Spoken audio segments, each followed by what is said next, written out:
السلام علیکم ورحمۃ اللہ وبرکاتہ. کیا حال ہے سب کا؟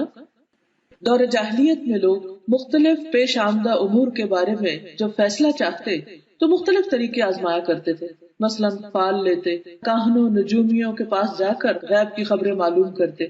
لیکن دین اسلام نے ان تمام چیزوں کے متبادل ایک بہت ہی خوبصورت چیز ہمیں عطا کی، اور وہ ہے استخارہ.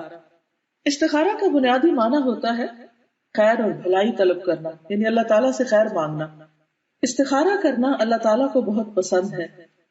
نبی صلی اللہ علیہ وسلم نے فرمایا، اللہ تعالیٰ سے استخارہ کرنا اور اس کے فیصلے پہ راضی ہونا انسان کی خوش بختی، جبکہ استخارہ نہ کرنا اور اس کے فیصلے پہ راضی نہ ہونا انسان کی بدبختی کی علامت ہے.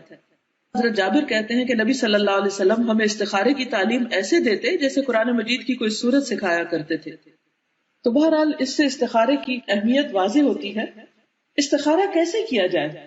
انسان 2 رکعت نماز نفل پڑھے، استخارے کی مخصوص دعا جو نبی صلی اللہ علیہ وسلم نے سکھائی ہے اس کو پڑھے اور اللہ تعالیٰ سے دعا کرے. استخارے کے بعد جس چیز کی طرف انسان کا دل مائل ہو اس چیز کو کر لے تو انشاءاللہ کبھی ندامت نہ ہوگی.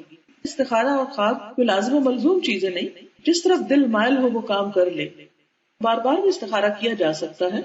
اگر استخارہ کرنے کے باوجود بھی جس راہ کو انسان اختیار کرے اس میں کوئی نقصان ہو جائے تو انسان اپنی تقدیر پر راضی رہے اور اللہ تعالیٰ سے مشورہ کرنا کبھی بھی ترک نہ کرے.